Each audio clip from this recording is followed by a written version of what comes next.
বাস্তব জীবনে সবকিছুর অভাব হলেও দুঃখের হয় না অভাব। বাস্তবে তারাই সুখী, সবকিছু মেনে নেওয়া যাদের স্বভাব। দুঃখ যাদের নিত্যদিনের সঙ্গী, সুখগুলো থাকে তাদের কারাগারে বন্দি। আসসালামু আলাইকুম এভরিওয়ান, ওয়েলকাম জানাচ্ছি আমার নতুন একটি ছোট ব্লগে।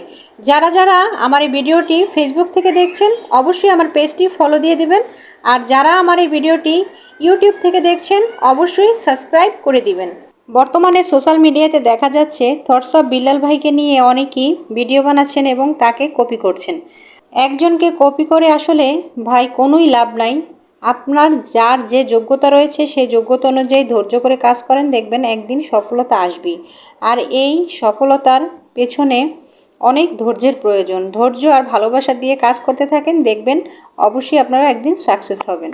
আমি নিজেও একজন নতুন কন্টেন্ট ক্রিয়েটর, আর আমার এই যতটুকু জার্নি আমি করেছি এতে বুঝতে পেরেছি আসলে ধৈর্য ভালোবাসা দিয়ে এক মনে কাজ করলে সফলতা আসবে ইনশাআল্লাহ।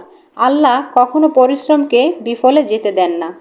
তাই আমার নতুন ভাই বোনদেরকে বলছি, আমার মতো যারা আছেন তারা মন দিয়ে আপনার নিজের মতো করে ফেসবুকের নিয়মকানুন মেনে কাজ করতে থাকেন, অবশ্যই আপনারা সাকসেস হবেন একদিন না একদিন। তো এই বিশ্বাস আর ভরসা রেখে কাজ চালিয়ে যান। আর ফেসবুকে সব ডাক্তারদের কথা শুনবেন না, কারণ অনেকের কথা শুনতে গেলে আবার আপনি বিপদে পড়বেন। আপনি ভালো ভালো কন্টেন্ট ক্রিয়েটরদের ভিডিও দেখবেন এবং অভিজ্ঞতা অর্জন করার চেষ্টা করবেন।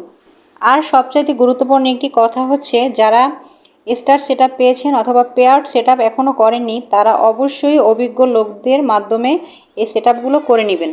তা না হলে পে আউটের সময় যদি কোনো রকম ভুল হয় তাহলে আপনার এটা সমাধান করতে অনেক সমস্যা হবে, অনেক দিনের সময়ের ব্যাপার। আবার অনেক সমস্যা আছে, এটা সমাধান করাও অসম্ভব হয়ে পড়ে। তাই আপনাদেরকে বলছি আমার নিজের অভিজ্ঞতা থেকে, আপনারা অভিজ্ঞ লোকদের মাধ্যমে কিছু টাকা পয়সা খরচ হলেও আপনারা তাদেরকে দিয়ে এই সেট আপগুলো করাবেন। ফেসবুকে আপনি কাজ করতে আসলে প্রথমেই টাকা পয়সার কথা চিন্তাও করা যাবে না। ভালোবেসে আন্তরিকভাবে কাজ করতে হবে মনোযোগ দিয়ে, তাহলেই আপনি একদিন টাকা পয়সা ইনকাম করতে সক্ষম হবেন। আমার মতো যারা সংসার বাচ্চা কাচ্চা সামলিয়ে এই পেজে সময় দেন তারাই জানেন আসলে এই কাজগুলো কত ধৈর্যের ব্যাপার এবং কষ্টদায়ক। শখের বসে পেজ খুলেছিলাম যে সংসারের কাজের ফাঁকে ফাঁকে পেজে সময় দিব, কিন্তু এখন সংসারের কাজের ফাঁকে ফাঁকে আর পেজে সময় দিতে গিয়ে আমি নিজের প্রতি নিজেই খেয়াল দিতে পারি না, নিজের অনেক কাজই আনকমপ্লিট থেকে যায়। তারপরও কষ্ট করে পেজে কাজ করে যাচ্ছি, একদিন সফল হব ইনশাআল্লাহ। আপনাদের কাছে আমার অনুরোধ, আমার কথাগুলো কেউ ভাববেন না যে আমি আপনাদেরকে জ্ঞান দিচ্ছি, না, আমি আমার কিছু অভিজ্ঞতার কথা আপনাদের সাথে শেয়ার করলাম। আমার ব্লগটি কেমন লেগেছে, ভালো লাগলে অবশ্যই লাইক কমেন্ট শেয়ার করবেন। আল্লাহ হাফেজ, বাই।